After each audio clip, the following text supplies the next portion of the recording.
Halo hotelier, akhirnya Rumbar MP balik lagi dengan episode yang gak kalah seru nih dengan episode-episode sebelumnya. Kali ini kita bakalan berumpi tentang lebih dekat dengan sosok di balik Hamesa Kabinet Barabadani. Kali ini aku, Satria, sebagai MC akan membawa acara episode ini. Jadi apa kabar nih buat sobat-sobat rumpi yang menonton di rumah? Aku bakalan ngebawain berita yang cukup sedih, yaitu di mana episode rumpi ini bakalan menjadi episode terakhir pada kabinet tahun ini. Ya sayang banget ya teman-teman, padahal podcast adalah salah satu video yang selalu kita saksikan di YouTube HMSA. Semoga banget di kabinet selanjutnya kita bisa tetap menyaksikan Rumbar MP di episode-episode yang mendatang. Langsung aja kita ke topik yang akan lagi hangat-hangatnya ini, yaitu aku lagi sering banget nih denger nama HMSA atau MP sering banget disebut-sebut di beberapa acara, baik itu di tingkat UB ataupun di tingkat fakultas vokasi. Nah, jadi kita akan berbicara siapa sih sosok di balik yang bisa menjadikan HMSA atau manajemen perhotelan itu sering terdengar namanya di kalangan Universitas Brawijaya ataupun fakultas vokasi. Pada episode kali ini kita akan kedatangan pemimpin dari HMSA. So please welcome Wildani dan Aisyah. Halo. Halo Kak, apa kabar nih? Alhamdulillah baik. Yakin baik. Baik, sehat ini. Kalau Wildani Dari aku sendiri, alhamdulillah juga baik, tapi punya kesibukan lagi di sini, mungkin banyak sibuknya gitu ya. Widih, udah mulai sibuk aja lagi ya. Iya. Kemudian sesuai judul nih Kak, jadi kita akan mengenal lebih dekat tentang para pemimpin-pemimpin dari HMSA, yaitu Kak Wildani dan juga Kak Nurul Aisyah. Jadi udah pada siap nih belum? Aku tanya-tanya dengan list-list pertanyaan yang akan mengulik kalian. Siap dong. Siap banget ya? Siap banget. Oke, langsung deh kita langsung mulai nih ke pertanyaan-pertanyaan. Gimana awal mula perjalanan jadi Kahim dan Makahim? Mungkin bisa dari Kahimnya dulu deh, Kak Wildani. Pertanyaan pertama aja udah ditembak tentang bagaimana pertama kali menjadi kahim ya. Tentunya di sini tuh aku dan Aisyah itu sebenarnya tidak benar-benar ingin maju di kahim karena tapi dengan adanya dorongan atau dari siapapun itu akhirnya kami membulatkan tekad untuk maju menjadi calon ketua himpunan dan calon wakil ketua himpunan pada saat itu. Tapi di sini kami juga banyak banget tantangan dan juga rintangan ketika kami maju akan menjadi sebagai calon ketua himpunan maupun calon wakil ketua himpunan, seperti itu. Widih, kira-kira kenapa tuh Kak kok bisa kekumpul tekadnya yang tadi nggak ingin tiba-tiba ayo deh jadi Kahim. Karena aku punya prinsip seperti ini. Ketika aku udah sedikit punya gambaran untuk maju dan ingin menjadi seorang pemimpin, ketika aku tidak akan melakukannya, pasti aku tidak akan pernah mencoba di saat ini gitu. Jadi nggak akan bisa melakukan hal yang aku rasakan seperti ini. Jadi aku emang benar-benar membulatkan tekad untuk maju menjadi calon ketua himpunan atau juga Ais sebagai calon wakil ketua himpunan. Jadi itu teman-teman dengerin kata-kata dari Kak Wildani. Jadi buat kalian yang masih ragu mau maju jadi Kahim atau mau jadi apa seorang pemimpin, bisa dibulatkan lagi tekadnya. Kalau dari Kak Aisyah gimana nih? Kalau aku pribadi sih, kalau ditanya awal mula ya, sebenarnya aku tuh bener-bener pure diajak sama Wildani ya untuk mencalonkan diri sebagai calon wakil ketua himpunan. Dan di situ pun juga pastinya banyak banget pertimbangan untuk ini diambil nggak ya, mau nggak ya, ikut nggak ya gitu. Cuman ada di satu titik, di satu momen yang yaudah Will, ayo oke, kita maju bareng gitu sih. Sampai saat ini yang periodenya juga hampir selesai, ya udah kita jalanin aja prosesnya sebagai Kahim dan Wakahim. Oh nice banget. Iya berarti emang udah hampir 3/4 periode ya kalian bareng. Selesai, Udah selesai. Nah jadi selama ya hampir selesai inilah, struggle-nya jadi Kahim Wakahim tuh apa aja sih Kak? Kayak dan cara ngatasinnya tuh gimana gitu. Ini mungkin bisa ditonton dengan calon-calon pemimpin nanti yang akan datang gitu kan Kak. tipsnya boleh dong. Siapa dulu nih? Ayo boleh siapa? Sweet apa gimana? Kalau ngomongin struggle ya, pasti ada lah. Apalagi di sini kita jabatannya tinggi gitu lah sebagai kahim dan wakahim. Cuman dari aku pribadi, struggle-nya itu lebih kepada gimana pribadiku ini memposisikan untuk seimbang di antara 5 departemen yang ada di HMSA. Jadi nggak mungkin dong kita lebih condong ke salah satu departemen. Jadi itu mungkin agak krusial dan struggle menurutku, karena bisa dibilang itu susah sih, karena ya gimana, kita nggak boleh condong ke salah satu pihak, kita benar-benar harus netral di antara 5 departemen itu sih yang jadi struggle sampai saat ini. Cuman memang seiring dengan berjalannya waktu, alhamdulillahnya aku memang berusaha semaksimal mungkin untuk bisa seimbang di antara 5 departemen. Jadi kunci adalah untuk seimbang di kelima departemen. Iya, benar. Oke, kalau dari Kak Wilda nih. Kalau dari Ais sebenarnya dikatakan sama Ais juga benar, tapi di sini aku dari pihak eksternal ya. Ketika dari kami sendiri itu sebenarnya dari internal semua departemen yang ada kami bawakan selama satu periode di Kabinet Ramadan itu dari mulai kabinet departemen ekotif, Minbak, PSDM, Perhubungan, Kominfo itu SDM mereka udah sangat keren-keren banget. Jadi menurut aku struggle dari mereka itu tidak ada, tapi struggle kita itu ketika lagi dan lagi itu dari pihak eksternal, dimana ketika kita mau ngajuin proposalan, mungkin nanti kalau mau disensor nggak mau disensor aja karena ini dari pihak vokasi pasti juga ada yang nonton kan. Jadi setiap tahun itu pasti struggle-nya di ini gitu loh. Ketika kita mau mengajukan RAB pasti dicoret-coret. Jadi bayangin sendiri ketika sekretaris sama bendahara udah buat proposal RAB sebegitian rupanya, tapi dari mereka dicoret-coret itu udah, maksudnya dari kita udah sangat gimana sih nih pihak vokasi gitu loh. Tapi cara mengatasinya seperti apa? Tapi kerennya di kabinet tahun ini orang-orangnya itu sangat keren-keren banget. Beliau-beliau, anak-anak kami, staff-staff kami itu benar-benar dapat sponsorship yang sangat banyak banget di program kerja kami gitu. Jadi aku ucapkan apresiasi banget buat staff-staffku, semua departemen maupun juga seluruh stakeholder yang support kami di kabinet tahun ini gitu. Wah, jadi ternyata struggle itu ada di pihak kampusnya sendiri ya teman-teman. Dan ini bisa jadi contoh gimana cara kita nanganin suatu masalah. Apalagi nanti pasti buat calon-calon pemimpin dan penerus HMSA lainnya pasti akan berhubungan banget dengan pihak kampus ini. Jadi tadi udah dibagi tipsnya gimana. Dan kalau masalah sponsor emang bener banget sih Kak. Kayaknya aku bingung di kepanitiaan tuh kayak mereka pakai orang dalam apa gimana gitu. Sponsornya kenceng banget loh. Heran sih aku. Terbaik deh memang kepanitiaan buat HMSA tahun ini, apalagi dia divisi sponsornya. Kemudian kita lanjut nih Kak ke next pertanyaan selanjutnya. Gimana sih Kak cara nyatuin kepala dan bondingnya itu susah nggak sih? Apalagi HMSA nih ya, itu anggotanya aja sampai 70-an loh Kak. 70-an kepala dijadiin satu, jadi akrab, jadi rasa kekeluargaan gitu Kak. Gimana coba? Amin, jadi siapa? Barengan kali Kak, langsung ngomong bareng. Oh jangan ya Kak. Ayo Kak Isya dulu lagi deh. Oke, kalau dari aku sebenarnya untuk menyatukan pikiran dari banyak kepala-kepala yang ada di HMSA itu sulit banget. Apalagi bener yang udah dikatakan oleh MC kita, 70 orang itu nggak gampang dan itu sulit.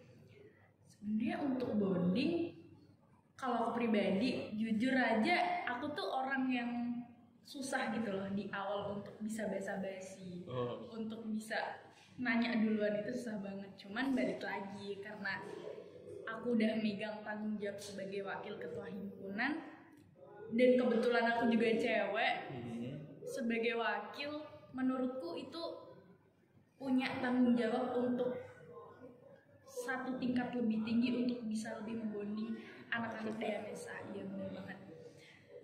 Ya itu sih balik karena sudah memegang tanggung jawab, bisa nggak bisa, mau nggak mau, ya memang harus berusaha menyatukan. Mungkin kayak emang awalnya kita basa-basi dulu, nanyain kosnya di mana, abis ini kemana, makan di mana gitu. Cuman lama-lama itu kayak jadi kebiasaan gitu loh, dan ya udah enak aja, jadinya enjoy aja tiap ketemu anak-anak MSA pun nggak cuma di rapat ya, di kelas, di kampus gitu, jadi yaudah Wow. asikin aja gitu loh. Diasikin aja bro Iya, gitu. Kalau dari Kak Wildani? Oke, mungkin kalau dari aku sendiri hampir sama dengan Ais, dimana emang kalau masalah bonding ini cukup sulit ya, apalagi di misal tahun ini itu kita punya staff yang kurang lebih 70 orang, dan sebenarnya aku sama Ais ini caranya bonding gimana, aku sama Ais sudah plotting ke beberapa departemen. Misal aku di departemen PSDM sama perhubungan, si Ais di departemen Kominfo, Minbak sama Ekotif. Jadi kita kan nggak mungkin semuanya di boarding sama satu orang ya, apalagi kita menjadi seorang pemimpin ini bukan hanya tanggung jawabnya kecil, tapi kita mempunyai tanggung jawab yang cukup besar. Jadi kalau masalah bonding kembali lagi kita udah plotting dari awal, dan emang benar dikatakan Ais tadi, hal pertama yang akan kita lakukan untuk bonding kepada staff itu salah satunya yaitu kita menanyakan misal rumah asalnya mana, kosnya di mana, sama habis ini mau kemana gitu. Itu yang cukup buat untuk membuka komunikasi gitu. Tapi sebenarnya kalau masalah bonding sih agak sulit gitu loh. Apalagi aku tipikal orang yang kayak formal banget gitu loh. Oh, formal. Iya. Jadi kalau masalah bonding menurut aku agak sulit, tapi kembali lagi si Ais ini orangnya pinter bonding, jadi dia lebih tanya-tanya ke staff-staffnya seperti itu. Jadi sangat bersyukur juga punya Wakahim seperti Ais. Wih, saling melengkapi ya guys ya. Mungkin ada tambahan dikit sih Kak. Oh boleh. Mungkin ini sih karena ini juga udah ada staff muda ya, dan staff muda jumlahnya juga nggak sedikit. Jujur aja nih dari aku pribadi masih kesusahan untuk membonding mereka, karena kita banyak event juga, nggak setiap hari rabes juga kan, jadi agak kesusahan dan belum terlalu mengenal mereka. Cuman doain aja ya sisa waktu ini, semoga aku sama Wildani bisa lebih dekat sama mereka, lebih membonding mereka satu sama lain. Amin. Semoga tercapai ya. Kakak-kakak gimana kita bisa ngebonding deh, apalagi staff-staff mudanya Iya. juga. Jadi itu guys, dengerin kalau dari ada senior kalian atau teman organisasi kalian yang nggak terlalu akrab, kalian tuh ditanyain udah makan atau belum, asal mana, ayo cari makan. Itu tuh bukan basa-basi guys, tapi itu tuh proses untuk membondingkan diri. Biar kita akrab, biar ada kita kekeluargaan. Dengerin. Maaf, lewat dikit.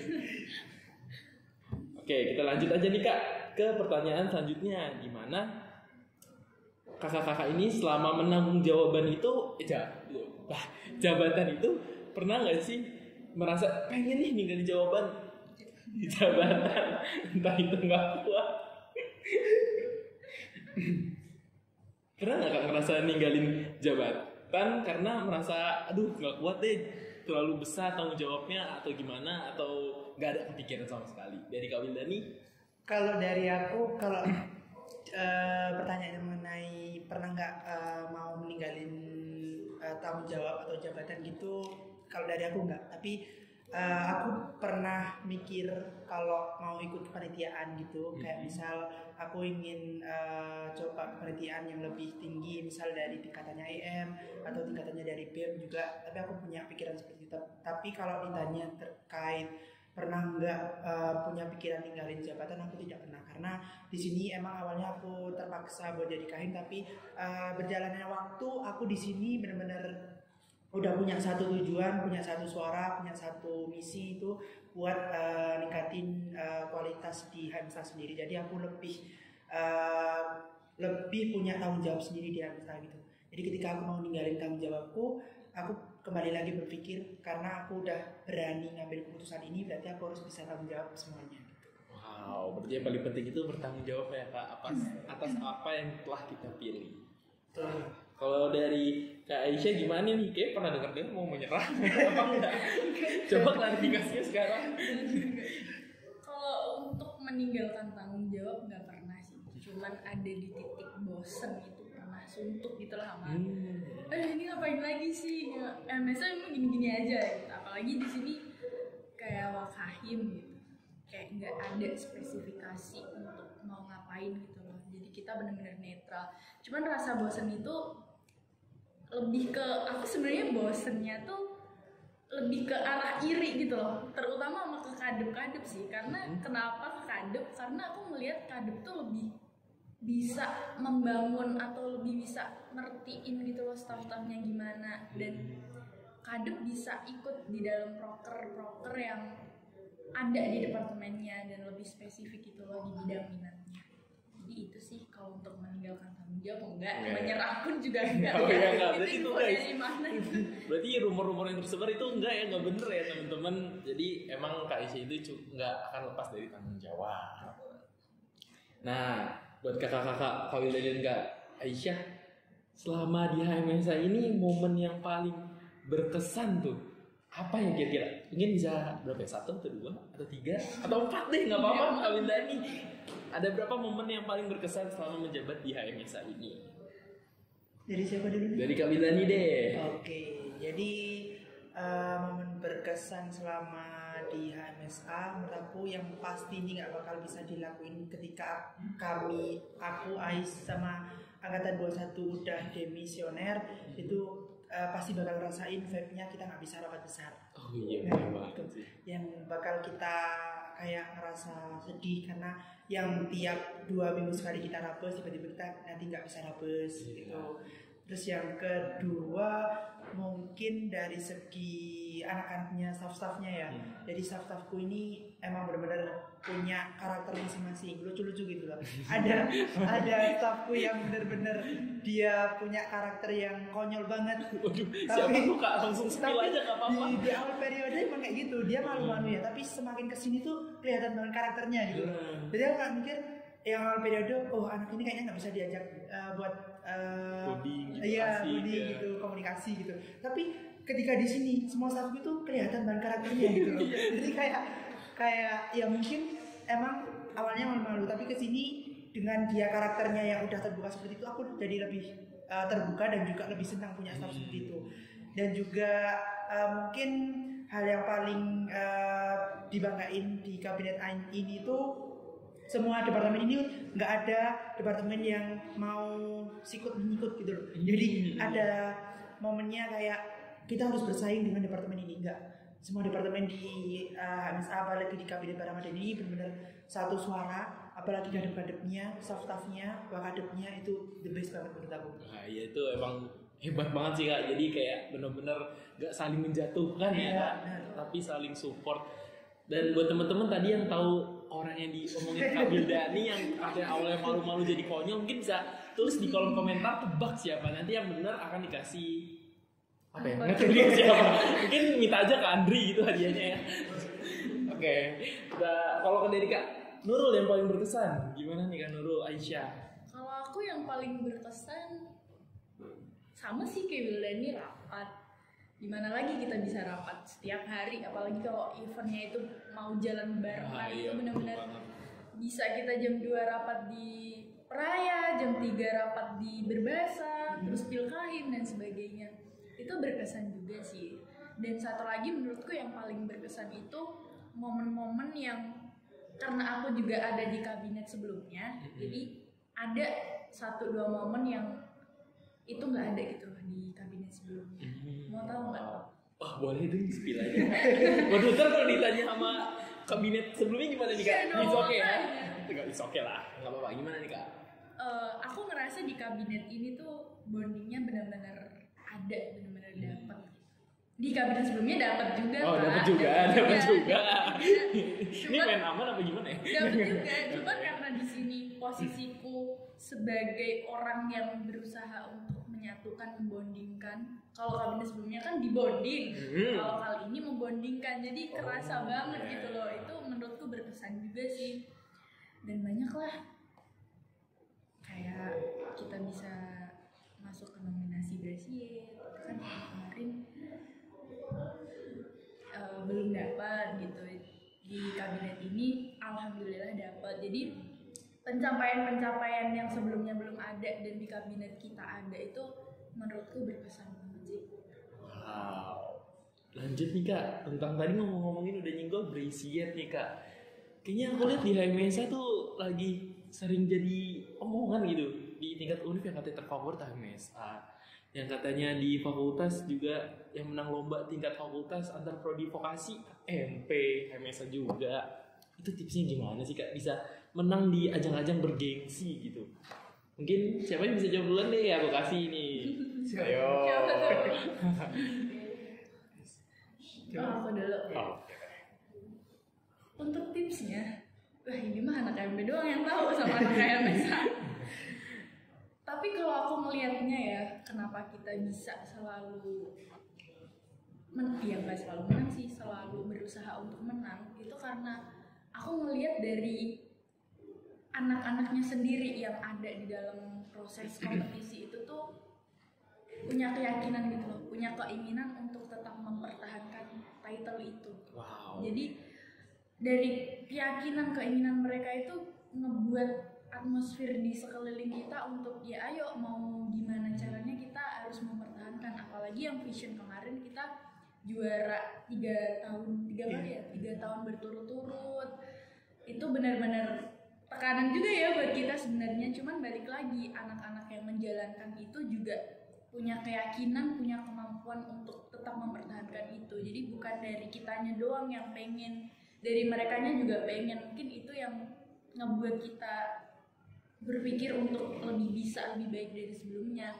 Dan apalagi Brasil kemarin, sebenarnya tahun kemarin kita masuk nominasi ya. Iya, 5 besar ya. Iya, 5 besar itu juga tekanan ya buat kita, karena tahun kemarin udah masuk nominasi, udah tahun ini gimana caranya kita usahain masuk nominasi lagi. Kita coba di 3 nominasi, alhamdulillahnya kita dapat yang terfavorit. Tepuk tangan dong, teman-teman.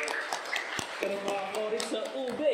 Itu pun nggak lepas dari kerja sama teman-teman manajemen perhotelan sendiri ya, bukan cuma HMSA, karena kita melibatkan mahasiswa MP juga sih.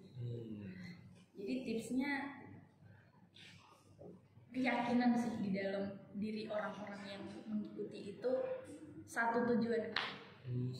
Ya berarti emang jiwanya tuh kompetitif ya, Iya, Kak? Jadi bener bisa banget. dipertahankan. Betul. Oke, kalau dari Kak Wildani? Kalau tipsnya dari aku sendiri, yang pertama tentunya harus disertakan dengan doa. Yang kedua usaha. Itu usahanya harus benar-benar kita usaha buat yakin juga kalau kita ini benar-benar bisa menjadi juara di itu. Sama menurut aku yang paling penting juga itu dari SDM kita gitu loh. Jadi ketika kita udah mempersiapkan sumber daya mahasiswanya yang udah cukup bagus, tak perlu juga ragu, kita pasti punya juara. Tapi SDM manajemen perhotelan ini benar-benar keren banget. Dari angkatan 2023, 2022, bahkan 2021 ataupun juga angkatan di atas kita itu SDM-nya keren-keren banget. Tapi mereka seringkali belum nonjolin kualitas dari diri mereka sendiri gitu loh. Seringkali mereka juga kurang percaya diri gitu. Tapi aku yakin dengan kita punya sumber daya mahasiswa yang cukup baik, di tahun selanjutnya pasti kita cukup bisa meraih banyak penghargaan, nggak hanya di Brasil ataupun yang mungkin di tahun ini cuma kita punya 1 nominasi. Alhamdulillah juga kalau nanti di tahun selanjutnya punya 2 nominasi di Brasil gitu. Tapi pokoknya tips dari aku yang pertama itu doa, yang kedua usaha, yang ketiga itu tingkatkan kualitas dari SDM kalian masing-masing gitu. Wow, jadi itu guys kunci dan tips dari gimana HMSA ataupun MP ini bisa mendapatkan gelar-gelar penghargaan tersebut. Ini nggak takut Kak dicontek sama himpunan lain gitu. Takutnya mereka yang jadi lebih unggul. Iya. Tapi aku yakin sih dengan adanya MP, dengan yang udah dibilangin Kak Wildani, SDM yang memukau, kemudian ada fasilitator dan wadahnya dari HMSA sendiri yang mendukung dari kualitas mahasiswa MP, jadi benar-benar tersalurkan dengan tepat. Kemudian kita lanjut nih Kak buat pertanyaan selanjutnya. Nah kan kita tadi juga udah disebut kita tuh juara 3 tahun berturut-turut Vision. Nah itu tuh caranya mempertahankan title itu gimana ya Kak? 3 tahun loh. Kayak berarti 3 tahun dari 2020, 21, salah. 2022 maaf guys. PA matematika emang. 21. Iya, 21 deh kok 22. 22 sama 23. 3 tahun loh Kak, dengan perbedaan regulasi, bahkan yang tahun ini tiba-tiba ada BL dengan sistem poin yang ya seperti itu gitu. Gimana tuh Kak kita bisa tetap juara? Mungkin bisa Kak Wildani. Pokemon kalau dari aku ya, Itu yang aku katakan tadi terkait sumber daya mahasiswanya juga di prodi kita yang cukup baik. Itu mungkin yang bisa mendorong kita untuk mempertahankan kandidat sebagai juara umum division. Terus juga dari jiwa kompetitifnya dari setiap mahasiswa. Itu sebenarnya jiwa kompetitifnya dari mahasiswa MP, mahasiswi MP itu cukup, kalau ada perlombaan seperti itu apalagi di tingkat fakultas itu cukup menggebu-gebu gitu loh. Jadi mungkin di sini disclaimer juga, ketika kita ada penjaringan minat dan bakat di Departemen Minat dan Bakat, pasti dari himpunan lain itu yang banyak punya data-datanya itu dari MSA sendiri gitu. Jadi mungkin dari situ kita bisa melakukan seleksi dan jadi kita udah tahu di mana orang yang berkompeten di bidang olahraga ini, di cabur ini itu pasti kita akan lakukan atau juga ikutkan di cabur lomba ini gitu. Kalau masalah bagaimana mempertahankan juga itu. Yang pertama terkait sumber daya, yang kedua kita harus yakin kalau kita setiap tahun itu pasti bisa gitu. Jadi tanamkan prinsip di kita, jangan punya prinsip kita nggak bisa, tapi kalau kita harus punya prinsip kita pasti bisa. Iya itu. Dari aku seperti itu. Wah, jadi emang dari penjaringannya aja lewat proker Departemen Minat Bakat tuh udah tepat banget ya Kak. Yeah. Jadi kita udah tahu kualitas dari kita tuh di apa-apa dan apa. Kemudian dari Kak Aisyah gimana? Kalau aku mungkin jawabannya sudah sama pertanyaan sebelumnya ya, gimana cara mempertahankannya. Karena itu balik lagi kemauan dan kemampuan untuk tetap mempertahankan title itu tuh bukan dari HMSA sendiri, tapi dari mahasiswa MP tuh juga pengen gitu loh, nggak mau kalah, nggak mau ini title tuh geser ke himpunan lain. Jadi dari situ tuh benar-benar kelihatan banget kita mau mempertahankan, mau mengusahakan title itu untuk tetap di rumahnya di HMSA. Rupanya HMSA ya? Iya benar banget. Dan mungkin benar juga tadi yang dibilang bahwasanya memang cara mempertahankannya itu juga tergantung kepada gimana kita memfasilitasi mereka yang lomba gitu. Jadi HMSA memang berusaha untuk semaksimal mungkin semampunya untuk memberikan kontribusinya, mewadahi mereka, memfasilitasi mereka untuk sampai lombanya itu terselenggara. Wih, keren banget. Jadi emang bener kayaknya vision itu dibuat emang buat HMSA aja ya Kak ya? Kayaknya gitu. Karena emang gitu ya. Tapi di lain sisi ya, kita udah berusaha seperti ini, kita juga punya dukungan dari kati-kati kita yang luar biasa juga. Itu yang cukup mendukung buat kita berlaga di Vision. Itu yang menurut kami, yang buat kami motivasi sendiri gitu loh. Jadi kating-kating ini juga selalu support dari kami, walaupun itu di balik layar. Kami cukup berterima kasih banyak pada kakak tingkat di mungkin dari kabinet sebelumnya juga, itu cukup luar biasa memberikan support kepada kami. Jadi yang bisa memberikan kami keyakinan bahwa kami bisa jadi juara di tahun ini juga salah satunya itu support dari kating-kating kami di kabinet sebelumnya. Bener banget sih Kak. Soalnya emang pas futsal aja itu ada kating yang rela datang buat jadi official padahal lagi magang tuh Kak. Karena emang masih banget peduli dengan MP. Terima kasih buat kating-kating MP dan HMSA sebelumnya yang udah menyukseskan kita di Vision tahun ini. Agak awkward ya tepuk tangannya, tapi oke. Berhubung nih ya Kak, ini kan episode terakhir penutup di kabinet ini. Mungkin kabinet sama Kak Aisyah ingin menyampaikan sesuatu ke HMSA ke depannya yang belum disampaikan gitu ke personal, mungkin bisa di sini disampaikan ke maksudnya belum nyampein ke orang-orang gitu, tapi bisa langsung nyampein di sini ke semua orang yang bakalan nonton Rumbar MP ini. Boleh siapa dulu deh? Aku dulu deh. Asik. Ini lebih ke pesan dan harapan gitu nggak sih Kak? Iya betul, Iya, pesan dan Kak. harapan. Kalau pesannya untuk HMSA, aku menaruh keyakinan kepada HMSA kabinet selanjutnya untuk bisa lebih baik, lebih banyak potensinya, lebih banyak prestasinya. Aku yakin sekali kabinet selanjutnya pasti akan menorehkan banyak prestasi lagi dibandingkan kabinetku, bisa lebih baik. Dan dari situ aku pesannya semoga apa yang sudah kita jaga, apa yang sudah kita dapat di tahun ini bisa dipertahankan. Syukur-syukur bisa mendapatkan yang lebih gitu loh. Oke. Cuman ini disclaimer, ini juga bukan tuntutan ya untuk kabinet Selanjutnya bukan bukan tuntutan guys, tapi harus. bukan tuntutan ya guys. Mungkin ini lebih ke sebagai pemacu aja sih. Oh, iya, sebagai betul. pemacu untuk kalian terus berprogres lebih baik, lebih lah pokoknya ya. Pokoknya ya, tuh, biar semangatnya tuh keluar gitu guys, Betul, bukan buat nuntut gitu. Kalau dari Kak Wildani, Oke, kalau dari aku sendiri harapannya buat AMSA tahun depan siapapun yang akan jadi ketua himpunan, pasti aku tahu dengan kalian maju di ketua himpunan dan kalian udah terpilih, itu berarti tanggung jawab dari semua mahasiswa-mahasiswi MB itu udah percaya pada kalian.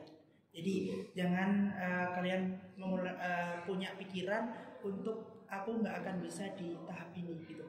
Kalian udah dipercaya buat semua orang, jadi kalian harus bisa percaya sama diri kalian sendiri. Dan juga harapannya buat AMSA itu mungkin semoga AMSA tahun depan tambah bagus, tambah keren, tambah, dan pokoknya nggak bisa diungkapkan. Semoga tahun depan AMSA lebih keren. Siapa tahu kalian bisa bersaing bukan hanya di tingkat univ, kalian mungkin bisa ikut perlombaan di luar univ, mewakili Universitas Brawijaya yang keren ini, yang amaternya kita ini. Dan semoga bisa harapannya HMSA tahun depan mungkin bisa lebih memprediksi, karena banyak banget itu ya, kayak anak-anak mahasiswa-mahasiswa itu bilang kayak kita di tempat tapi kita nggak ada praktek. Itu tugasnya dari AMSA tahun depan untuk coba tanya ke KPS ataupun dosen-dosen lain ataupun juga kepala laboratorium, itu coba kalian bikin program kerja yang sifatnya ini praktikum. Jadi aku nggak harus program kerja yang ada di kita itu kalian teruskan, nggak harus. Kalian punya inovasi baru, mungkin nanti ada program kerja berupa praktikum praktikum making bed, praktikum towel art, praktikum manual brew, gitu sangat apresiasi buat HMSA. Tapi sekali lagi kami tidak akan membuat kayak kayak keberatan di kalian. Jadi udah itu jalan kalian, sebisa mungkin itu gimana caranya itu kalian harus bisa laksanain itu. gitu guys. Jadi udah dapat wejangan aja nih ya dari Kak Wildani dan Kak Isya. Berhubung juga ada calonnya di sini, Andri. Jadi bisa didengar ya, Andri. Banyak loh Kak di sini calonnya. Oh iya, di sini tuh lengkap ya. Ada Surya, pengurusnya di sini semua loh. Wah, gokil. Lanjut aja nih Kak, kita aku tuh ada satu pertanyaan lagi. Jadi aku ingin nanya ke kakak, ini tuh ada nggak sih Kak tokoh yang menginspirasi kakak-kakak? Mungkin aku akan minta 2 tokoh di sini. Jadi yang pertama itu ada tokoh di lingkungan yang masih lingkungan MP, Manajemen Perhotelan, dan satu lagi yang universal lah, yang emang idolanya kakak-kakak atau inspirasi kakak-kakak. Tapi aku minta jawabannya barengan di hitungan aku yang ketiga ya Kak. Biar nggak ada kong-kali sini, biar nggak ada main ini, bisa ada main. Sebentar. Iya, gimana? 2 tokoh nih. 2 tokoh, satu di lingkungan MP. Di lingkungan MP. Iya, siapa tokoh kalian di lingkungan MP, dan satu secara universal. Oke, udah paham ya Kak Wildani? Paham. Oke, Kak Isya gimana nih? Kayaknya masih pelangga-pelangga dikit. 2 tokoh di MP tuh gimana? Ya, dosen bisa, orang bisa, cutting bisa, dating bisa. Mungkin yang dari MP dulu nih ya Kak. Ntar abis itu aku bakalan nanya. Emang harus barengan nih Kak? Harus barengan, biar nggak ada oh iya sama, biar nggak ada kayak gitu. Kayaknya nggak sama sih, jadi gue sebarengannya. Nggak bisa. Oke, udah siap, langsung aja aku hitung nih Kak. 1, 2, 3. Kak Titan. Oh, jawabannya beda ternyata ya guys. Aku kira bakalan sama. Kak Aisyah itu Miss Dini dan Kak Wildani adalah Kak Titan. Mungkin siapa dulu nih mau ngasih tahu alasannya kenapa? Kok diem? Siapa nih? Oke, kalau aku sendiri ya guys. Bukan dong. Aku kan MC. Siapa nih? Oke, mungkin aku dulu ya. Oke, boleh. Kalau dari aku, kenapa aku pilih Kak Titan? Karena banyak yang bilang itu sifatku sama Kak Titan itu 11-12. Oh, mirip jadinya nih. Gak tahu ya, banyak yang kayak seperti itu. Jadi mungkin dari karakter yang pendiam, tapi banyak ketika kita udah forum kita banyak bicara. Yang kedua, aku sangat termotivasi buat Kak Titan karena itu Kahim sebelum aku ya. Jadi yang sekarang jadi Dewan Pertimbangan itu memberikan motivasi-motivasi kepada saya sehingga saya bisa berada di titik ini gitu loh. Ketika aku nggak menjauhkan Kak Titan yang jadi idola aku, itu aku yakin aku nggak bisa di titik ini. Aku pasti bakal nyerah di tengah periode. Tapi dari Kak Titan motivasinya, saran-sarannya itu sangat keren banget. Jadi menurut aku orang yang sangat aku idolakan di lingkup prodi itu atau juga manajemen perhotelan itu Kak Titan sih. Kak Titan. Iya. Wow, jadi kayak terasa sebagai mentor juga ya Kak Titan ya. Oke, mungkin panitia habis selesai mau diupload kirim ke Kak Titan ya, Kak Titan nonton anak didiknya gitu. Oke. Lanjut tadi ke Kak Aisyah yang tadi ada tuh Miss Dini. Iya. Kenapa Miss Dini? Padahal kirain bakal cutting gitu loh. Kenapa Miss Dini? Kenapa Miss Dini? Nggak tahu sih, random aja. Cuman Kok random? Oke. aja karena di MP ya. Iya. Cuman aku ngeliat Miss Dini tuh, aku suka aja sih. Karena kebetulan aku satu apa sih namanya? Prodi. Enggak sih. Enggak. Satu kontak sama beliau, satu WA gitu lah. Oh iya. Jadi aku bisa ngeliat gitu loh keseharian beliau tuh gimana. Aku lebih notice ke dia parenting ke anaknya sih. Itu menurutku bagus banget. Kalian nggak tahu ya? Kalian nggak tahu ya? Nggak desain dia sama Miss Dini. Beliau itu aku melihat beliau itu kayak beliau tidak menuntut banyak gitu loh. Beliau membiarkan anaknya terutama ini agak melenceng, aku juga bingung. It's okay. Kayak memberikan kebebasan gitu loh untuk menentukan apa yang dia pilih, untuk menjalani apa yang dia pilih. Oke. Yang mungkin yang nggak kita dapat sebelum nggak gitu maksudnya, nggak gitu. Lanjut itu di-cut aja ya guys. Ya itu sih kenapa aku milih Miss Dini, karena menurutku itu tadi aku ngelihat beliau baik, terus bisa mendengarkan mahasiswanya. Ya mungkin ada kurang kelebihan kan, itu wajar ya. Itu aja sih. Wah, ya. Terima kasih Miss Dini. Ya, terima kasih Miss Dini juga. Oke, tadi yang udah dari MP udah nih. Terus kita akan lanjut yang secara universal yang memang itu idola dari kakak sekalian. Mungkin kalau dari yang universal nggak usah barengan lah, nggak apa-apa, karena aku yakin beda banget preferensi kakak-kakak ini, latar belakang juga beda. Mungkin dari Kak Wildani, tadi Kak Wildani dulu ya? Sekarang nggak boleh. Kak Wildani lagi, ya udah nggak apa-apa. Oke, kalau dari orang yang di luar UB yang bisa menginspirasi saya itu ada salah satu tokoh yang mungkin di sini belum banyak yang diketahui, tapi beliau ini perempuan yang sangat keren banget dengan motivasinya, dengan public speakingnya, dengan dia penentangan terhadap tokoh-tokoh yang menurut aku ini yang bisa membawa dampak negatif terhadap Indonesia sendiri. Itu aku cukup menjagokan seorang perempuan ini, Mary Riana. Oh ya. Mary Riana. Ya, menurut aku beliau perempuan yang punya dedikasi cukup tinggi terhadap mungkin di negara kita juga, Indonesia, dan juga pemikiran beliau itu yang menurut aku cukup bisa aku banyak menjadikan pengalaman dari beliau dan bisa buat aku contoh. Jadi walaupun dia perempuan, di sini beliau keren banget. Mary Riana, aku sempat dengar beberapa, ya nggak terlalu banyak lah tentang tokoh itu. Setahu gue ya, mungkin bisa koreksi kalau aku salah. Setahu gue emang Kak Mary Riana ini tuh adalah seorang motivator dan reporter gitu kan ya. Betul. Mungkin biasanya kan kalau motivator ya Kak itu biasanya ngeluarin quotes-quotes indah. Iya. Nah dari quotes-quotes beliau ada nggak pegangan buat Kakak kalau ini tuh jadi pedoman hidupku, ini tuh jadi guideline aku? Kalau dari aku sendiri itu quotes yang dari beliau itu terkait itu, kalau kalian punya kesempatan itu segera kalian ambil. Jadi jangan, kesempatan nggak hanya datang 2 kali. Ketika kalian nggak akan ambil kesempatan itu, pasti akan kegagalan yang akan kalian tempuh.